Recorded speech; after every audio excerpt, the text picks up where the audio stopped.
What's going on this morning with our friends from Memorial? Well, I'm happy to bring Dr. Juan Ruiz from Water's Edge with me today to talk about managing chronic pain and pain management. You know, we've got a lot of people will say simply turn off the radio. A lot of Our audience pain goes away right there, doctor. Hope he's got more than that for us. He's got more than that for you. Good morning, doctor. How are you? Good morning. I'm very good, thank you. Thank you for having me. Chronic pain, man. You're welcome. Man, every day just there, unrelenting. That's what we're talking about, right? Yeah. Well, what do we do? Well, chronic pain, first, is something that has been recognized as a medical specialty just in the last 30 years. Yeah. So it's a new specialty. This is something that people... Not seen as a byproduct of other things, but it's a thing in and of itself, pain, right? Yes, correct. So. It's a brand new specialty, brand new, so to speak. Sure, yeah. Because you've had surgeons for thousands of years, right? So it's a brand new specialty. I would say there are huge numbers in the country of people with chronic pain, and the number one cause of chronic pain, for the time being, 70% of Americans, low back pain. Low back pain. Ooh. So if you've ever talked to anybody, somebody has had low back pain. That's right. You know someone who has one, for sure. Right. If it's not you. Right. But thankfully, not everybody needs to see a doctor for low back pain. It's not that bad, really. But for the people who do, it can be a very, very serious problem. Interesting. So truly, there can be something extremely wrong, and you can have low back pain. But you can also have low back pain and it's not a particularly pressing medical circumstance. It's other things that we can do to change the pain. Is that what I'm hearing? Correct. Yes. Yeah? Correct. The most common cause of low back pain is actually just muscle spasm. So think of muscle spasm as like a headache from tension or stress. Sure. You know, some people, they get headaches from tension and stress.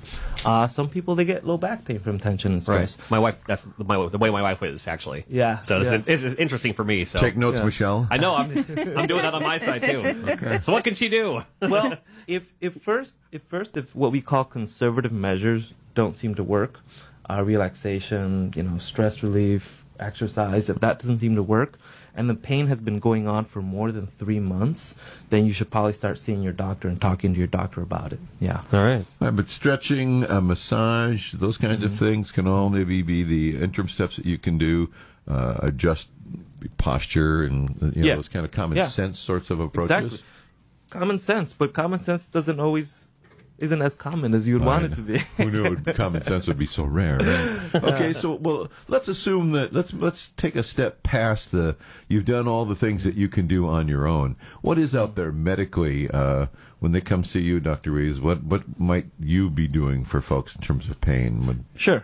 So that's a great question. So the specialty has been in the mindset of the public. I think that people think about chronic opioid therapy or narcotic therapy. Give us a drug, baby. Right. That's all we want. Yeah. And that's actually not all that we do. There are other non-addictive drugs that we can use, but another good 50% of what we do is actually procedure-based. Okay, so we can actually do something about it. The most common procedure I think people know about is an epidural, right? Right. But that's not the only tool in our bag. So that's another thing. People think, oh, you're just going to go to a pain clinic and get an epidural. That's For not any true. woman who's ever had a child, the magic word, epidural. Life is good. Yeah. But there's more to it than that. Yes, we can do all sorts of different types of injections. We can actually block very specific nerves. If a certain nerve is bothering you, we can block it, we can numb it up. We have different techniques to do that. We can do that with ultrasound, we can do that with x-rays. So there are different things out there that we can do. Yeah. Fascinating. How about, surgery is the last thing we want to do is we want to start cutting on people, if at all possible, right? Yes. I mean, most people inherently don't want surgery. It brings its own set of pain. Right. Exactly, and surgery doesn't always, there's no guarantee to anything that you do. Right. So yes, we want to avoid surgery if possible.